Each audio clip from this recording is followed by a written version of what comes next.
எத்தனை துரோகம். அந்த துரோகிகள் திமுக கூட கை கோர்த்து நம்ம கோவில் மாதிரி நினைச்ச எம்ஜிஆர் மாளிகை, அதிமுக அலுவலகம், நம்ம புரட்சி தலைவியும் புரட்சி தலைவரும் வாழ்ந்த அந்த அலுவலகத்தை ரவுடிங்களை கூட்டிட்டு வந்து கல்லால அடிச்சு நம்ம அம்மாவுக்கு அந்த சேரை உடைச்சு புரட்சி தலைவரோட ரூம் கதவை எட்டி எட்டி உதைச்சு ஃபைல் எல்லாம் எரிச்சு ஃபைலை தூக்கிட்டு போயிட்டாங்க, சூறையாடிட்டாங்க. கட்சியை உடைக்க பார்த்தாங்க, ரெட்டல சின்னத்தை முடக்க பார்த்தாங்க. கோட்டா போய் கேஸா போட்டு திமுக கூட கை கோர்த்து அதிமுகவையே அழிக்க பார்த்தாங்க. அவங்க என்ன செஞ்சாலும் நம்ம அண்ணன் எடப்பாடியார் அசரவே இல்லை. அவங்க இறங்கி அடிச்சா நம்ம அண்ணன் ஏறி அடிச்சாரு. சண்டையில தோத்த உடனே சமாதான டிராமா போட்டாங்க. எங்களை மன்னிச்சிடுங்க, சேர்த்துக்கங்கன்னு அழுதாங்க, ஆர்ப்பாட்டம் பண்ணாங்க, கெஞ்சினாங்க, கூத்தடிச்சாங்க.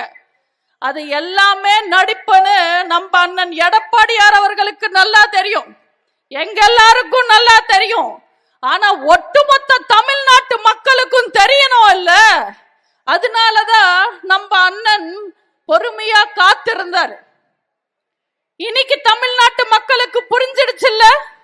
இந்த ஓபிஎஸ், வைத்தியலிங்கம், மனோஜ் பாண்டியன் இவங்க எல்லாரும் திமுக கைகூலிங்க, இப்ப அங்கதான் போய் சேர்ந்து இருக்காங்கன்னு அவங்க நிறம் இல்ல, உண்மையான நிறம் என்னன்னு தமிழ்நாட்டு மக்களுக்கு புரிஞ்சிடுச்சுல்ல.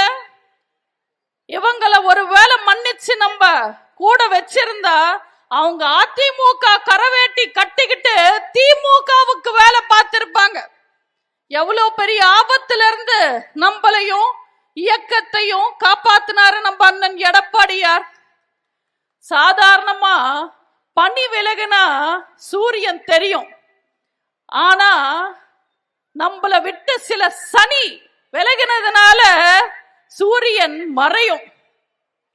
ஒவ்வொரு அதிமுக தொண்டருக்கும், இரட்டை இலையே இதயமா நினைச்சு வாழ்ற தொண்டர்களுக்கும் புரட்சி தலைவர் தான் தெய்வம், புரட்சி தலைவி தான் அம்மா. ஒவ்வொரு அடிமட்ட தொண்டனும் அவ்வளவு விசுவாசமா இருப்பான்.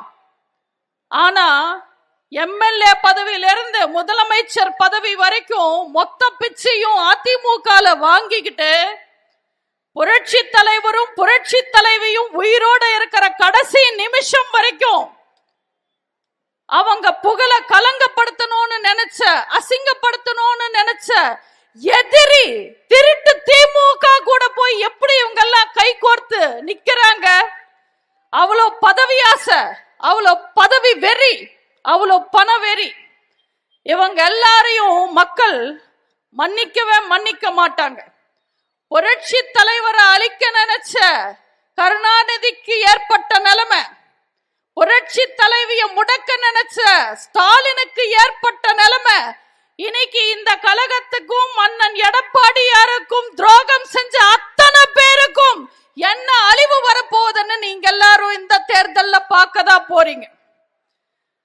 நாங்க ஒட்டடை அடிக்க கூட உதவாதுன்னு ஒதுக்கி வச்ச விளக்குமாரெல்லாம் வெட்டி வேறுன்னு நினைச்சுக்கிட்டு கழுத்துல போட்டுக்கிட்டு சுத்துறாங்க ஸ்டாலினும் திமுகவும்.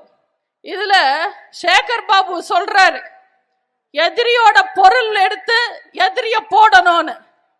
ஐயா திமுக பூச்சாண்டிங்களா, நீங்க தூக்கிட்டு போயிருக்கிறதெல்லாம் அதிமுகவோட வெப்பன்ஸ் இல்ல, நாங்க ஒளிச்சு கட்டின பஃபூன்ஸ்.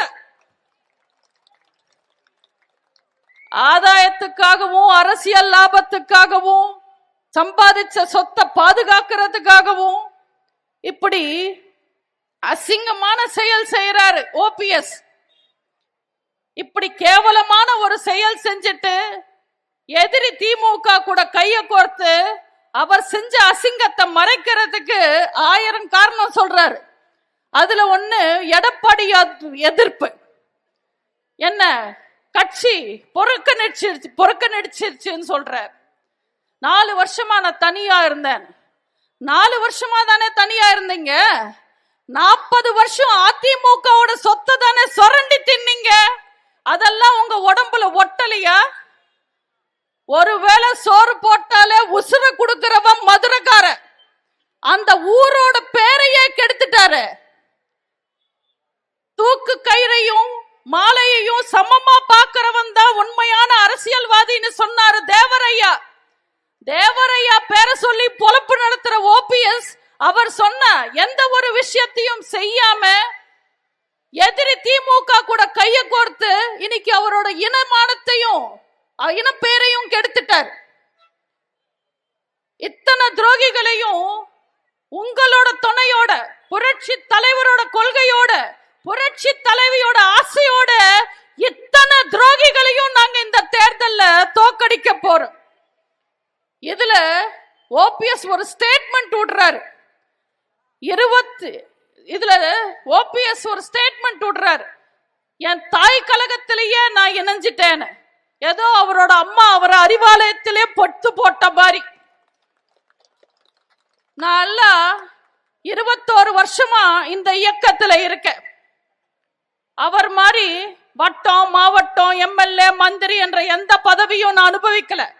எந்த ஆதாயத்தையும் நான் எதிர்பார்க்கல. அம்மா வளர்ப்புல வளர்ந்த என்னால ஒரு நாள் கூட கருணாநிதிய கலைஞர்னு என்னால கூப்பிட முடியாது.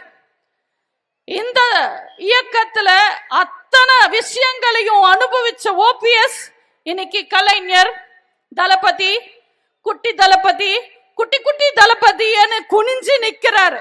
இதுக்கு அவர் உடம்பு கூசல. இதுல புதுசா திமுக கரவேட்டி கட்டிக்கிட்டு சுத்துறார். பெருமையா அவரோட கார்ல இருந்த அம்மாவோட போட்டோ கழட்டிட்டு ஸ்டாலின் போட்டோ வைக்கிறாரு. கேட்ல இருந்து ரெட்டை சின்னத்தை உடைச்சு எடுத்துடுறாங்க. கார்ல யார் போட்டோ வேணும்னாலும் வைக்கலாம், ரெட்டை சின்னத்தை உடைக்கலாம். ஆனா நீ உட்கார்ந்துகிட்டு இருக்கிற காரு, அந்த கேட் இருக்கிற வீடு, நீ போட்டுக்கிட்டு இருக்கிற டிரஸ், நீ சாப்பிடுற சோறு இந்த அதிமுக போட்டது, எங்க அம்மா போட்டது. இதை யாராலையும் மறுக்க முடியாது. இல்ல யார் இது? எல்லாரும் ஒத்துக்கிறீங்க இல்லம்மா? இங்கதானே சாப்பிட்டாரு, இங்கதானே சுரண்டி சாப்பிட்டாரு. ஒரு நாள் கரவேட்டி கட்டிட்டா என்ன நீங்க திமுக சொத்தாயிடுவீங்களா? எங்க அம்மா போட்ட பிச்சை. டீ கடை பன்னீர்செல்வம் ஓபிஎஸ் எப்படியானாரு? உங்களுக்கு அந்த அடையாளம் யார் கொடுத்தாங்க? எங்க அம்மா கொடுத்தாங்க. இந்த அதிமுக கொடுத்துருச்சு. இவ்வளவு அசிங்கமான பொழப்பு பொழைக்கிறதுக்கு பதிலா கை எச்சில் பட்டாலும் பரவாயில்லன்னு நாக்கு புடுங்கிட்டு சாகலாம். ஆனா அவருக்கெல்லாம் உரைக்காது. ஏன்னா அவர் ஓபிஎஸ் ஒன்லி ப்ராஃபிட் ஷேரிங், அரசியல் லாபம் தவிர வேற எதையும் யோசிக்காத அழுக்கான அரசியல்வாதி.